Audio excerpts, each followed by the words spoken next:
I just want to share with you a moment as we sit here listening to these songs exalting the person of Jesus. I want you to think about how our culture and all of us, Christian, non-Christian alike, we have this obsession with famous people. And it's been this way as long as I've been alive and probably long before that. We're obsessed with the idea of people we see on television or in the movies. If someone we recognized from media, if they walked into the room right now, every eye would be fixed on them. I can remember when I was 19 years old and I got this unbelievable opportunity to work an unpaid internship at a TV station in Houston. This was back when I thought I was going into the TV business. And it happened to be the station that I'd grown up watching. So I knew all these people by sight, but now I got to meet them. I was in the sports department, which is what I wanted to do, but the female news anchor on that channel was from the same county I was from. She was older than me, but I remember the day I walked into the newsroom and mustered up my courage to walk up to her and say, "Hey, do you realize that I grew up like 15 minutes from where you grew up?" And she was very nice, and she was very sweet, and she was extremely attractive, and I was intimidated as all get out, but it turned out not to be a bad thing. What I learned as I was in that position and around people every day who I'd watched on TV for years, and every once in a while a Houston Rocket or an Oiler, that's how long ago this was, would come in. One time the phone rang, and I'm not making this up. There was a voice on the other end of the line that asked to speak to the sports anchor, and he said, "Tell him this is Nolan Ryan." And I was very fast to say, "Is there anything else I can do for you, sir? Go out and wash your car, become your adopted child." I don't know. But what I learned is that famous people are just people. Some of them are more attractive than you and me. A lot of them are, but not all. Some of them are interesting. Some of them are smart. Some of them aren't all that smart. Some of them are kind of childish. Some of them are, frankly, boring. If they weren't on TV, there would be nothing remarkable about them. They're just ordinary people, just like us. I've heard it said that if there's a celebrity you admire, whether it's a politician or a movie star or a writer, you better not find out too much about them because you won't like what you find out. And it's turned out to be often true.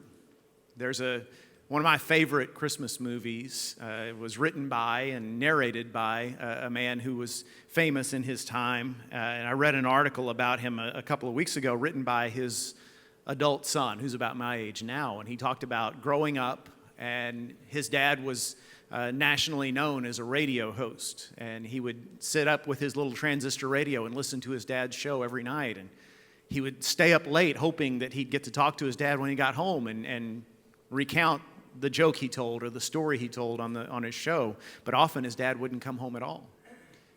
And the dad eventually, when the boy was still young, left the mom and moved in with someone else, and then divorced that woman and moved on from there, and eventually lost contact with his son.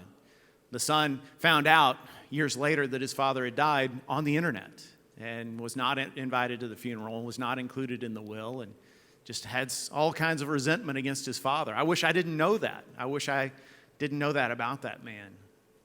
It seems the better that we know, the less we know, the better. But is that true of God? 2,000 years ago, God came to this earth in the form of a man named Jesus. You know, for centuries, we had known God only through the words of prophets, through the words written in a book we call the Bible. What if God showed up and he turned out to be nothing like the prophet said? What if God showed up and he turned out to be nothing like the words of his book told us? Well, God came near in the form of Jesus, and what do we find out about him? We found out that he wasn't cold or aloof. He was compassionate.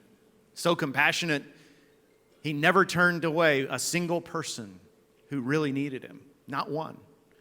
He would sacrifice sleep. He would sacrifice food just to spend time healing each person who came to him. We found out he was so empathetic that when he saw someone hurting, his heart went out to them, whether it was a widow whose only son had died, or a family whose daughter had perished, or his own friend Lazarus and his family. That was one of two times we see Jesus weeping. We learned that he was forgiving enough, merciful enough, that when people spat in his face, even as he was dying in agony, he prayed for their forgiveness so everyone could hear. So understanding that when his good friend Peter denied him at the moment he needed him most, Jesus, the next time he saw him, said, "It's okay. I still want you to feed my sheep." This was a God who, far from being boring, far from being uninteresting, like so many of us religious types, no wonder people who don't know Jesus don't want to follow him when they see us, but when Jesus was here, people couldn't get enough of him. And the more sinful they were, the more drawn they were to him. They could see the grace, they could see the mercy, they could see the magnetism. They clustered around him. They found him fascinating. He was righteous, the only religious person in history that actually practiced what he preached, who lived 30 some odd years and never once sinned. No one can do that. Only he did that. Courageous enough to stand up to those who were oppressing others. People with power didn't intimidate him at all. He hated self-righteousness, hated false religion, hated people who twist the truth to suit their own agenda, hated people who were perpetrators of injustice. And most of all, we found out in the person of Jesus that our God truly loves us. Doesn't just say, "I love you," but loves us enough to die for us. Loves us enough that he'd say, "I'd rather be dead than be without you." You think about that for a moment. How remarkable that is, how against expectation that goes. See, unlike that famous celebrity I told you about earlier, he wasn't the kind of dad who walks out on his son. He would never walk out on us. Like any father, we can reject his love, and he won't stop us, but it will be over his dead body, literally.